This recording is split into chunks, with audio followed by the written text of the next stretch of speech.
What is up, Spurs fans? It's a solo SSPN edition today.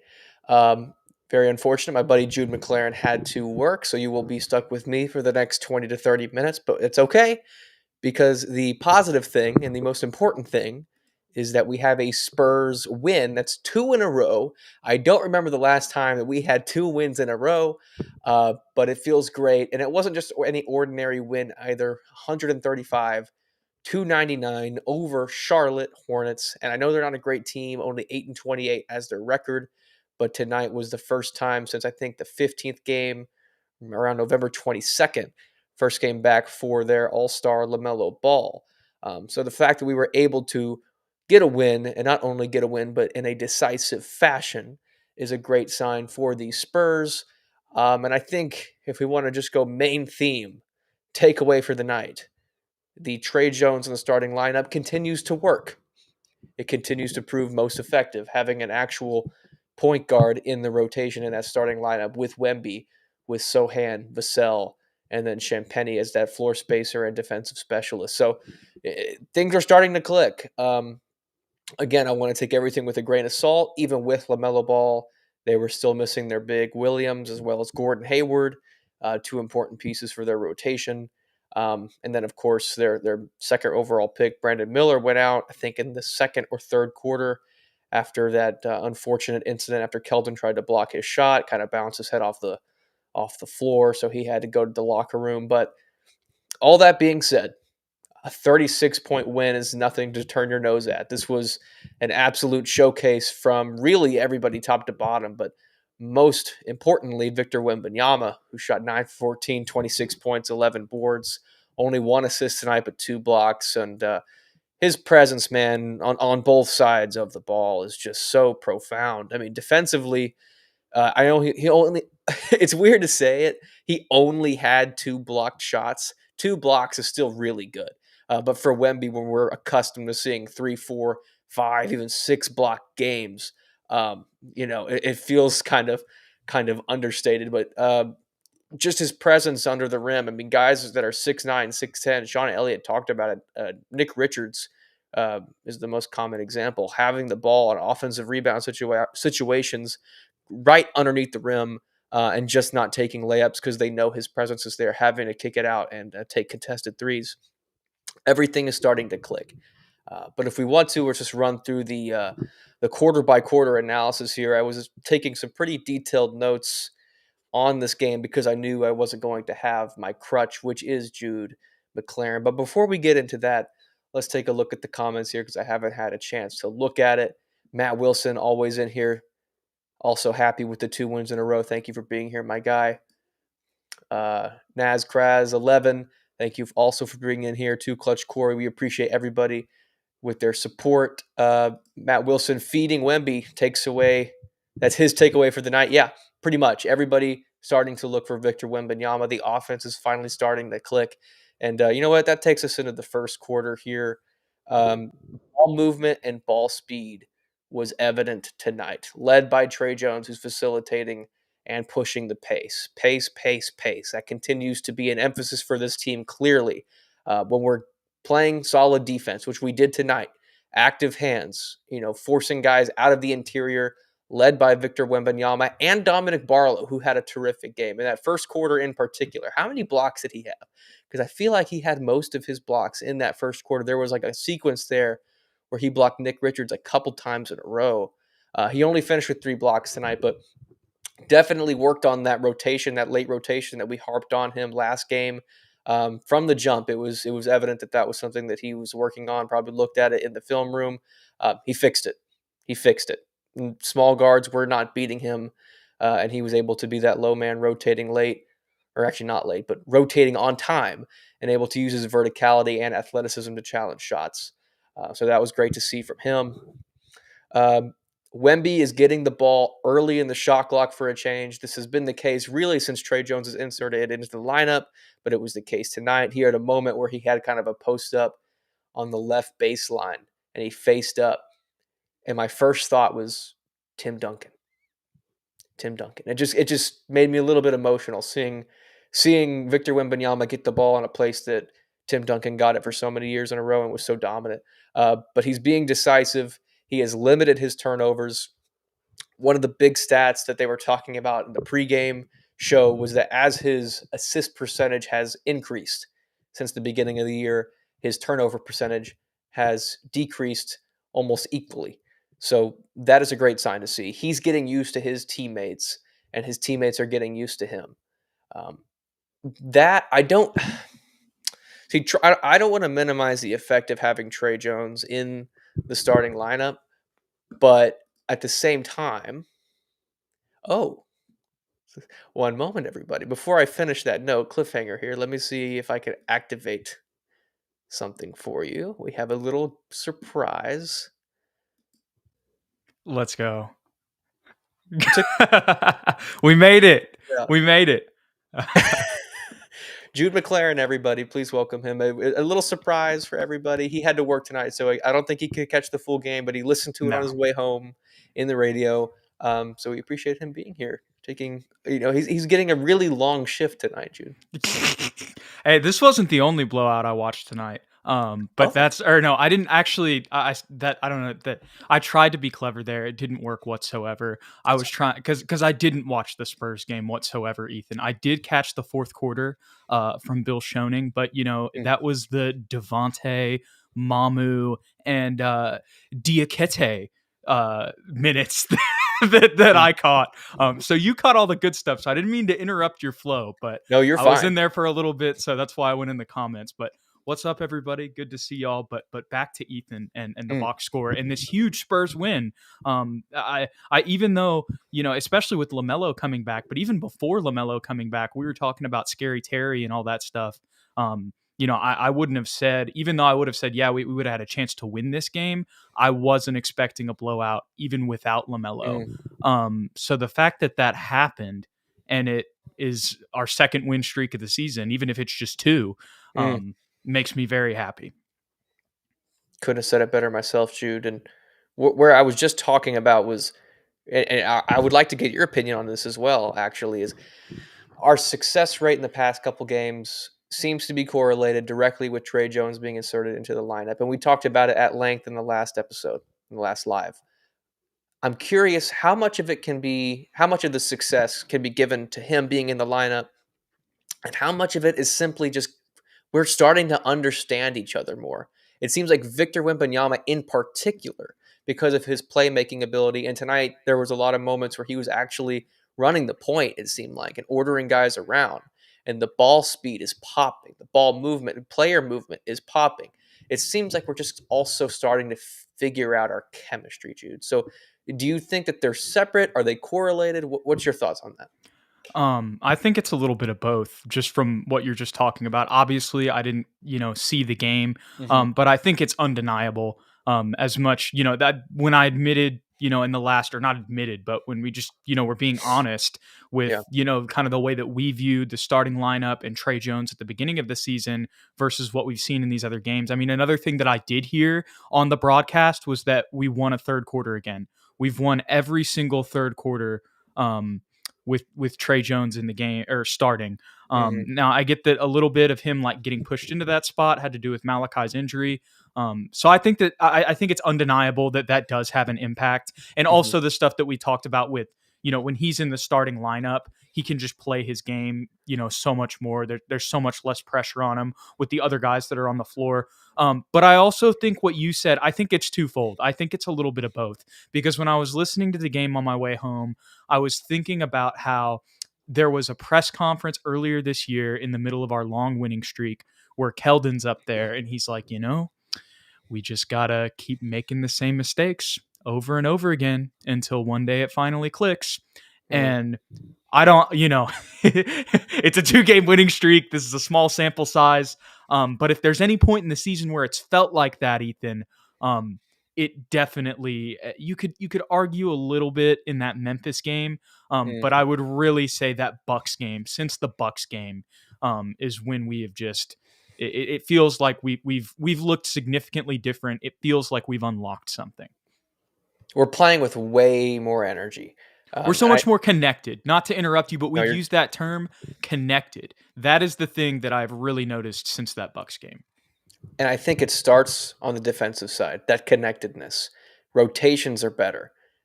Guys are communicating more. Victor Wembanyama as that defensive anchor certainly helps, but guys are starting to buy in.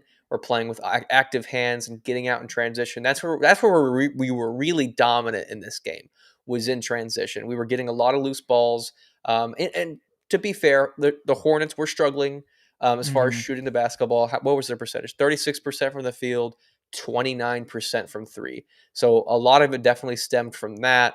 But give our guys credit too. We were able to take advantage of that and get some easy baskets in transition.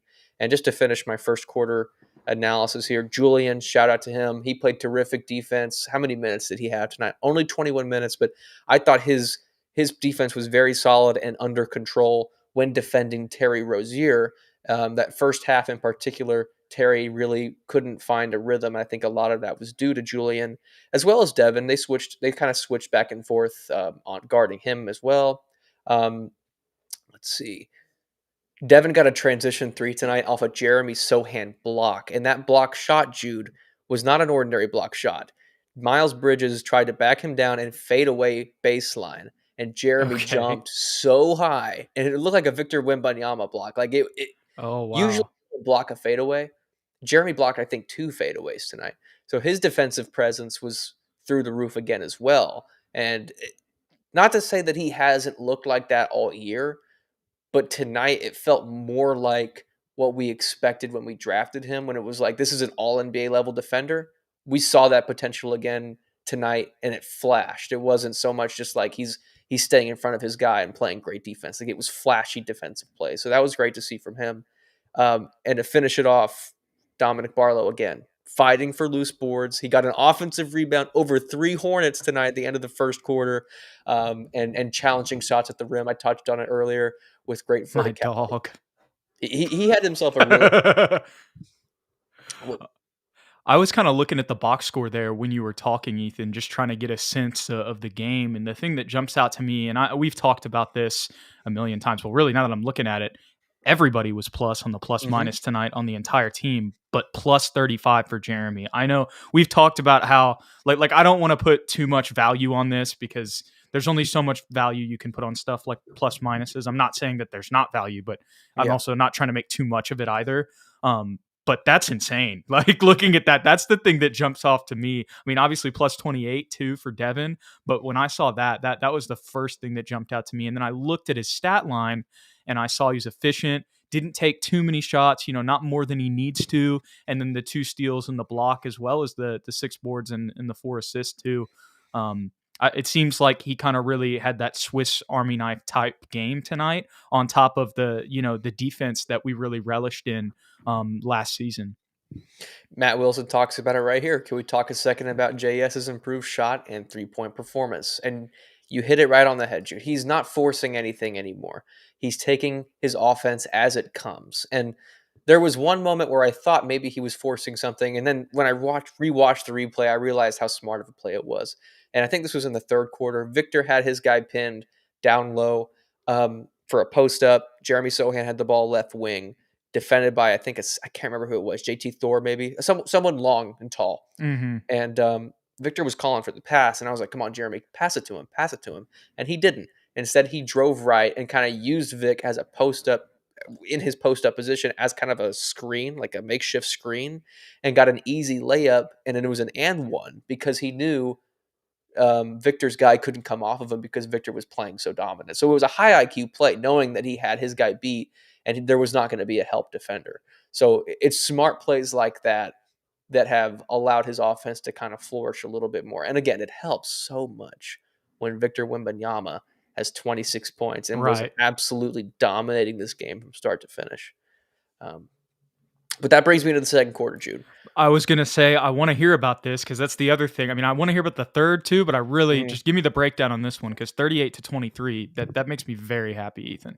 Yeah, I'm just gonna read my notes, and then you can react to it and see. That's how we'll do this. So, second quarter, Hornets came out playing a little bit better defensively, aggressive play. Um, got to slow down the ball. He's doing whatever he wants. I'm talking about, of course, LaMelo Ball here. He came out looking like prime Nash. He was doing that classic circle in the paint, finding wide open shooters. We really couldn't stop him.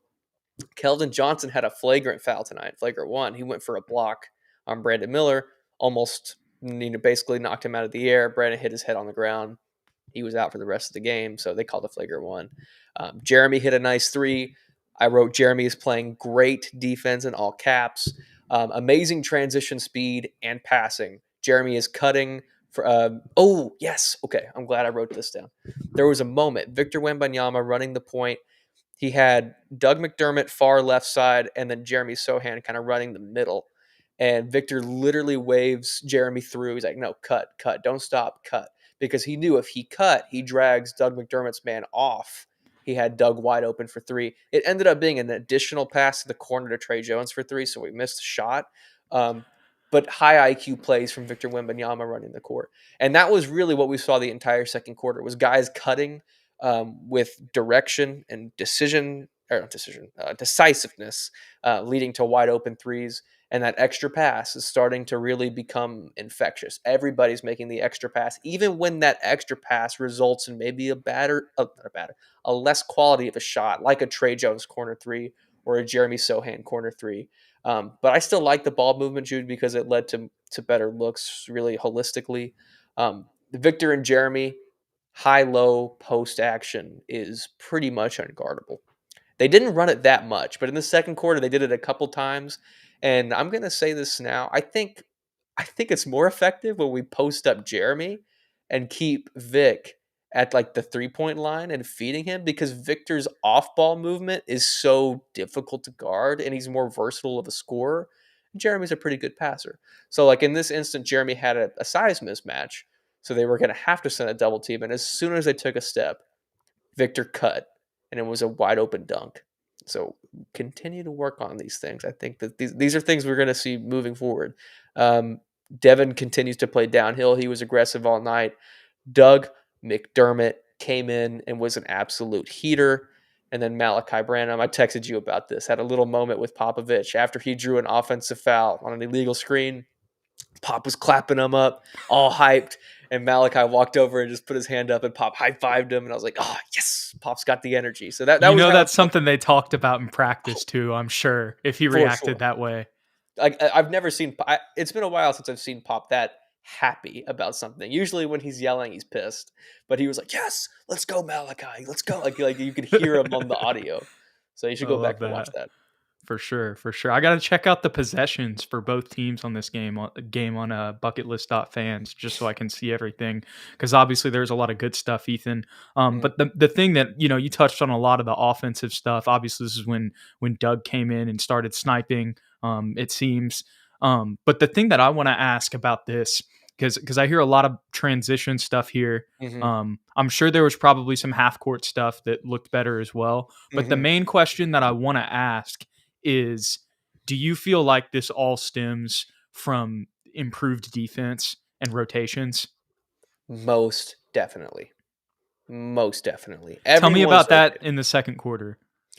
I mean, it's probably the whole game, honestly. It really was. Like, to be fair to the Hornets, they're not a great team either, and they're trying to implement LaMelo back into the lineup, and they're still missing a couple players, but we were playing with active hands. We were swarming their players. And then, like I said, on the interior, they couldn't get anything going, Jude. Like, nobody could drive. Nick Richards was basically useless down low because of Victor and Dom, who was really That's aggressive. what I was going to ask. And I'm sorry to interrupt you again, but you're bringing up some other points I was thinking about before the game. Kind of coming into this, I was wondering how Dom would do. Now, I wasn't too worried about it because I'd seen him play with Jared Allen and even, contest Giannis and stuff. So I knew okay, he can overcome size. But with Mark Williams and Nick Richards, those are 2 7-footers. So I was kind of curious how that would play out. Mark didn't play. And so that was another thing. When they took Nick Richards out of the game, they had guys like Mensa, who I've never heard of, no disrespect. JT Thor, who I think is more of a 3-4 combo. Exactly. And so, size-wise, they were definitely mismatched. Gotcha. I'm looking up who this Nathan Mensah is. Okay, he's 6'10", 230. Well, that's basically Barlow. So He that's missed all kind. 4 of his shots. There you go. There you go. But the third quarter, Ethan, Mhm. not to move you on here, Oh, yeah. but this is, I mean, what is this? We're winning third quarters like 4 games in a row.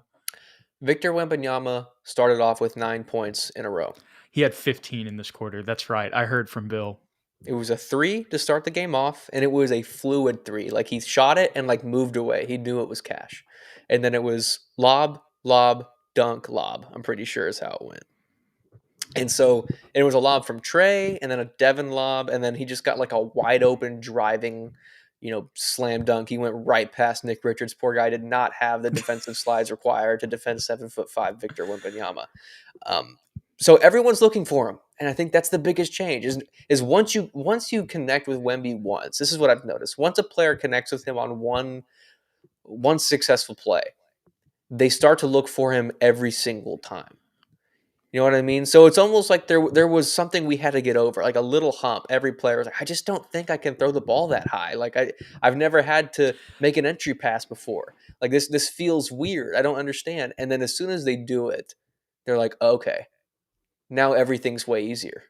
It's kind of funny because that reminds me of what Devin said super early in the season in one of his press conferences, where he's like, Mm-hmm. I know that this, he's incredible, all this stuff, and we're losing a lot right now. But like, it seemed like, behind what he was saying, Mm-hmm. what he was actually saying was like, and he did actually say this verbatim, was we've never played with someone who's 7'4" before.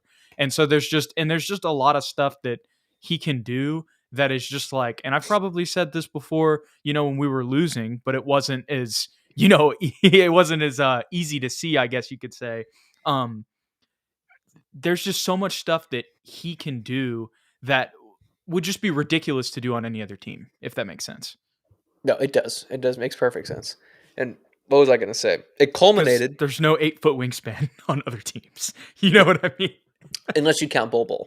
Right, right, right. My bad. Sorry, My guy Shaq. Shaq. Sorry, Shaq. I'm kind of repping him a little bit. Anyways. What was I going to say? How many assists did Keldon have? I think he only had one, but what I was going to say is it culminated into like everyone passing to Wemby. It was started to become infectious. Even Keldon, who most people consider selfish, quote unquote, on Twitter, he doesn't like to pass to Wemby. Whatever. Keldon threw like a half court lob to Wemby and then went sailing into the stands. but it was but Sean Elliott was like, "Well, we figured out you can throw it too high," and he was like, "But I like that pass because at the very least now they're all looking for him. Like they know I Uh-huh. have a 7'5" monster running the court with me." And so I took that turnover as a positive for me.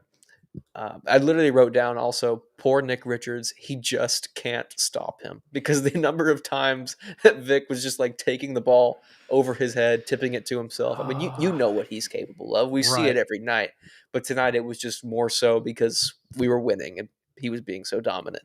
Um, we continued to play with great pace. Rotations are crisp. L- very few miscommunications.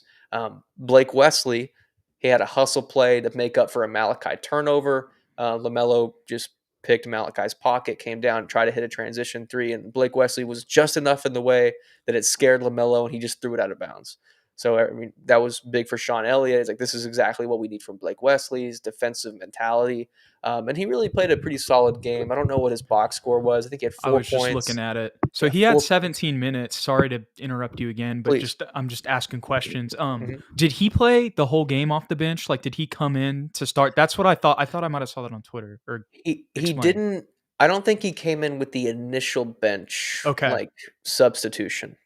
It took a Okay. second, and I was a little shocked because I think the first But 2 was it subs were. earlier than last game? I think he came in the second quarter. Yeah, Okay. Yeah. last game he didn't come in until the second half, so he definitely came in earlier. I liked what I saw, and I know you're only seeing 4 points, 3 assists, 2 rebounds, but like I said, the defensive mentality, picking guys up at half court, doing his best to make it difficult on LaMelo. But to be fair, nobody was really slowing down LaMelo that much, other than his own teammates. Um, He's gonna but get his. yeah, he's going to get his. But I like what I see from Blake Wesley. I hope he can continue this play because in last season and earlier in this year, turnovers were a problem. lack of communication defensively was a problem. Those weren't the case. I even wrote down in this third quarter, he had a nice double drag screen action where he was the ball handler. He found Chetty wide open weak side corner three. It's good. So those are the plays that we want him to make, and he's starting to make them. And then we ended up finishing this quarter off with a Keldon Johnson step back corner three at the buzzer. I think it left 1 second on the shot clock, but at the buzzer is what I'm going to say. So again, a complete dominating quarter for the Spurs, and it came in the one that we're notoriously bad at. Of course, it helps when Victor Wembanyama has 9 points immediately. So For sure, for sure. I'm sure, from what I did hear in the fourth quarter, I'm not sure how much you have written down for the fourth nothing, because because the game was over. And that makes me happy, Ethan, because there's a couple more players that I want to ask you about. So I please. want to ask you about Keldon. So obviously he didn't have the greatest shooting night tonight. I know you were just mentioning his, let me see if I got it right. No, that wasn't assist. That's Malachi with 4. Just what was his impact tonight? Or was it just kind of a bad shooting night and he just kind of did his normal thing and the shots just didn't fall? Yeah, it was really just a bad shooting night. Like he was getting open threes. He shot 2 for 7. A lot of them were wide open. He just wasn't knocking them down. The ball wasn't sticking to him though, so that can't even be a criticism people bring up. Like it wasn't like he was ball hogging or taking ill-advised shots. They just weren't falling. Right. And that happens. We could go back to a night where Devin shot 4 for 14, where sometimes guys just have nights like that. The other question with Keldon I have, did you still kind of feel that his impact that we talked about last time off the bench? Like, do you feel like he drew attention that opened up looks for other guys and just kind of that point whenever it came to creating their own offense and drawing attention in comparison of him versus Trey? Like that kind of thought that we were talking about. Yeah, I seem to remember initially when our bench unit came in, there was a slight struggle. There was a Okay. slight staleness because his shot wasn't falling.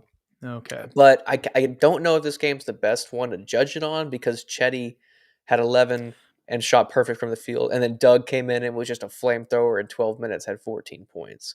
So that could have been the counter. Like if they didn't Yeah, have for those great sure. games, maybe we're not talking about Keldon in such a positive light. I don't know.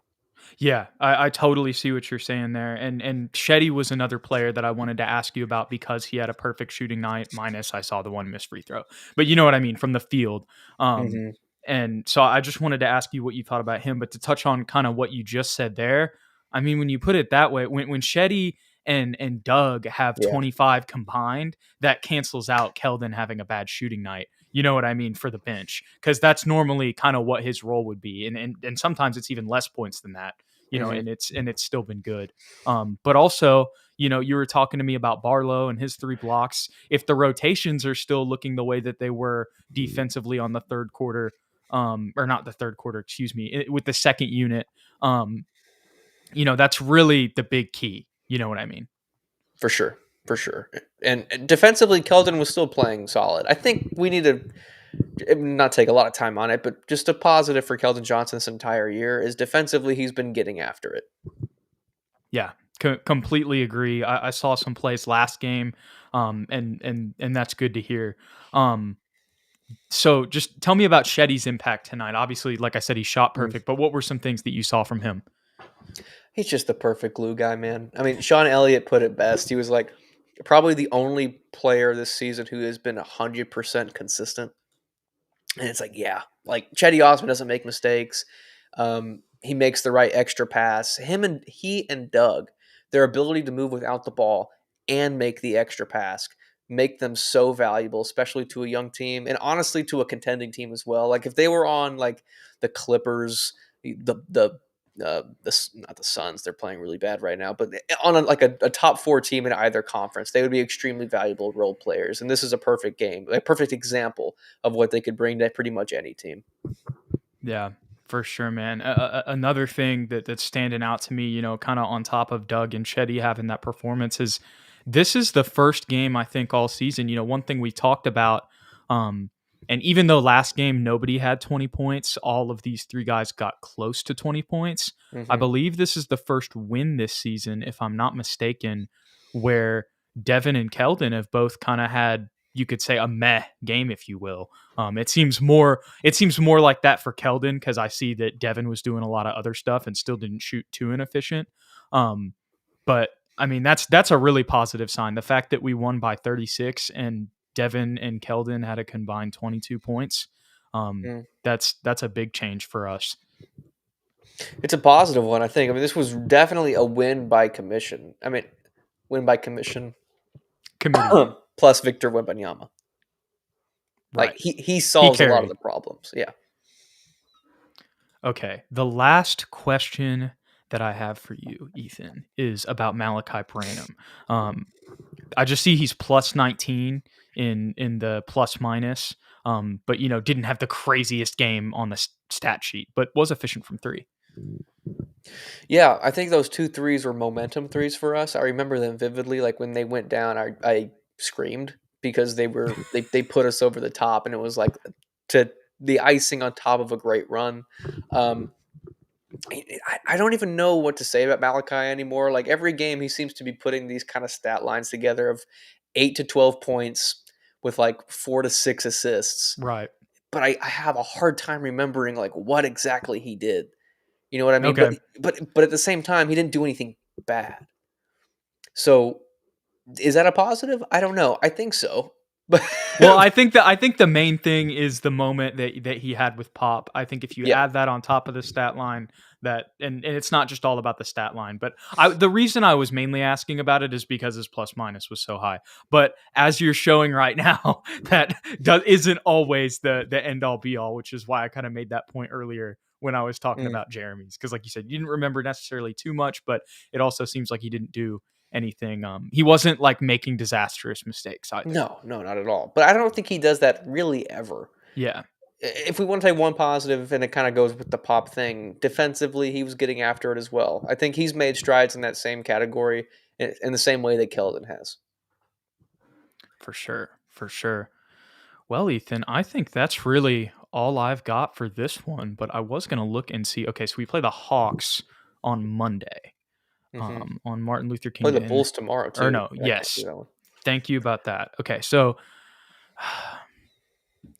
yeah, I mean, this is probably going to be a much tougher next three games. Hmm. Um, I think it'll really be tested if if we can continue this positive momentum. Like I mentioned, if you want to go back to Memphis, you could kind of say that game. But like I said, I really feel like it was Milwaukee. These next couple games are going to test us because we got Chicago. You could say that's a little bit, like you could say they're not as good as Cleveland or Milwaukee. Um, so maybe, that could be one that is winnable. But then you got Atlanta and Boston, both on the road. So those will definitely test us. But we did just get smacked by Boston, so maybe we'll want some get back. But the other thing is they also just got smacked. So they're probably going to be looking to bounce back too. But then we have Charlotte and Washington this weekend in a back to back. So that's nice. Charlotte and Washington definitely helps. Definitely But helps. these next three games are really going to kind of test this theory. Hmm. And then I don't know if you've mentioned this either, Ethan, but I sent it to you before the game. We did get an update on Hmm. Zach Collins. I saw somebody else earlier in the comments kind of talking about that we can get to later. But he's going to be out for another week and a half to 2 weeks. So that means we're going to continue to get this Barlow sample size. And that kind of brings me back to the comment that I was looking for earlier. Let me go find it I here. found it. Yes, this is the exact one from I Am Unreal. So big question is Zach Collins expendable, playing better without him, just saying. So this is something that we've talked about the past couple post games.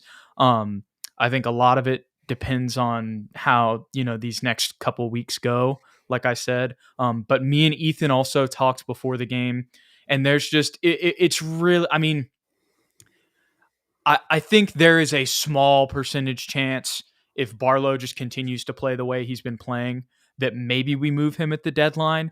But I think that's more unlikely than likely. I think when he comes back, he's going to be given his chance. We're going to see how it flows.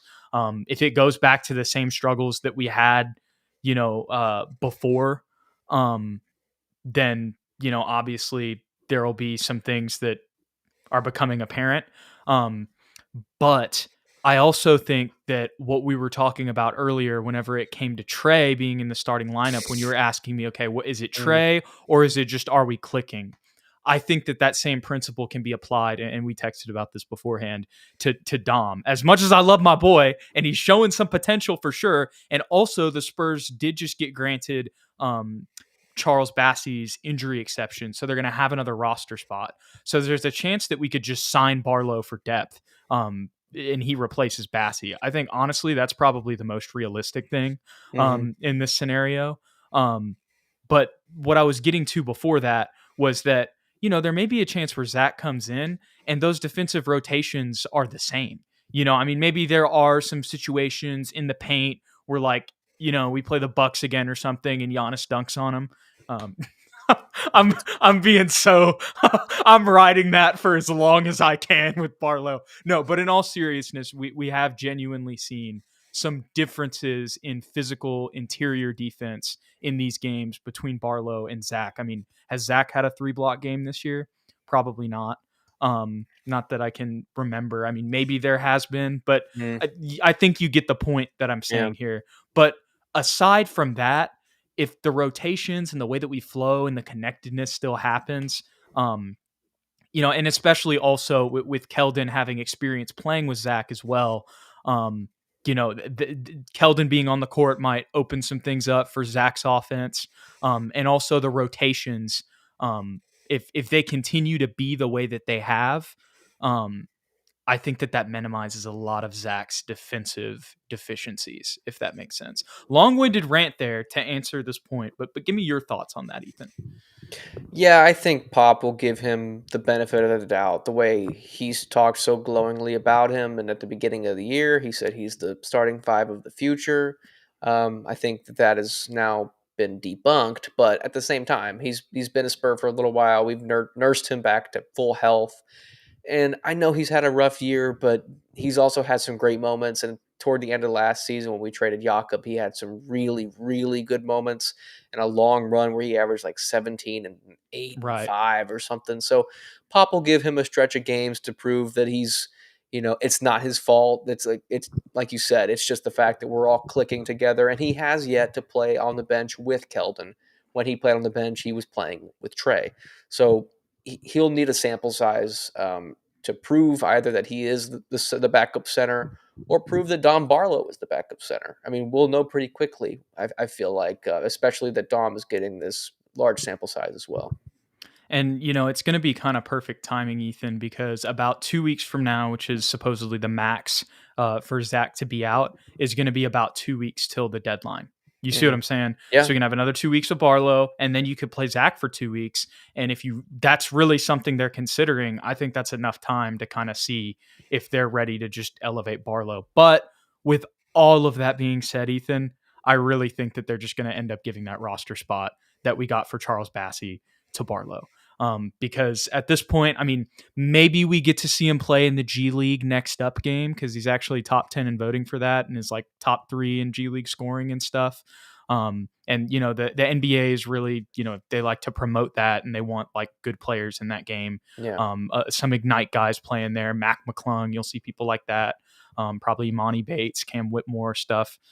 So that's, obviously those are all guys that have potential moving forward. But I mean, I know they want him to play, but he played in the G League all year last year, and this year when he's played, like the worst game he's had is like 18 and 13. So like, how much is he really going to benefit from that moving forward? That's mm, another reason why I could see them moving him up. But Ethan, I have one final request for you. There's a comment that we have, hmm, and it's the most recent one. Can you put it up for me? absolutely, I can. It's an election year. Mm. Okay, so just keep this in mind. That's all I'm going to say. Devontae Graham. Devontae Graham did two things tonight, Jude. Okay. One, He really put his foot on his former team's throat. Oh, yes. He had 8 points in 10 minutes of play in trash time Who and does that? was launching threes. Only That him. is that you? What I do? Never mind. I ignore it. I had something in my headphones. I thought it was coming through. However, he also may have done this. He may have boosted his trade value just enough to get him a couple second round picks. So we may, or I guess this actually, I think Robert Ball is saying that we're going to cut him here, but I think we can get something out of him. I think we can get a second or two, maybe, or package him in a deal. um, Devontae Graham for president, Yeah, and that's the most keep important thing. shooting, keep shooting. Shooters Like shoot. get the ball and just pull up. That's all I want Devontae to do. He's trying to help us out. He's really, really trying to help us out Okay, by boosting actually, his do value. you see that last comment? I think that'd be a good way to end it. Let's see. Guys, Vic's in his press conference saying what Ethan said, that it wasn't that anyone was ignoring anyone, that they just had to learn each other better to be able to make the right pass / play more often. Thank you for the shout out, Nazcraz. And yeah, I think that that's 100% correct. I think all the fake people hate somebody, they're jealous, they're selfish. That was all just fafooey. I that never had Bro, any traction with me. look at the league right now, and our roster is like our roster is so young, man. They're Yeah, like around our age. Like it's crazy. it is crazy, bro. Like I saw like in 2K every year in 2K when you create a player, the birth year goes up a year, right? And so like I remember when 2000 was an option, that's my birth Uh-huh. year. I was like, Right. "Oh, cool, cool." And now it's up to like 2006. And I'm like, "Oh, oh my god. We're getting old, Yeah, Jude." when Alex Sarr is a 2005 baby, it makes me feel weird. Mm, yeah. But it's really like imagine what we're gonna feel like in like 15 years, like when we're like our parents' age Oh and man, yeah, I stuff. can't even imagine. Like right now, we're still like it's still not that bad. Well, on that lovely note, Jude, do you have any other things that you'd like No, to say brother. for this episode? Go All Spurs, right. go! Go Actually, Spurs go. I like that. So, as always, don't forget to like and subscribe to SSPN. We appreciate everyone being here for this live. Initially, it was a solo live, and then it became a surprise guest appearance. Disney celebrity clap for Mr. Jude McLaren, who greeted us all. And follow us on Twitter as well, at SSP on YT, at Jude McLaren. And even though I'm not active anymore, go ahead and follow me as well, at Ethan_Quintero. And as always, go Spurs go. I don't know how to do the thing Jude does. oh well, There it we're is. I found here. it.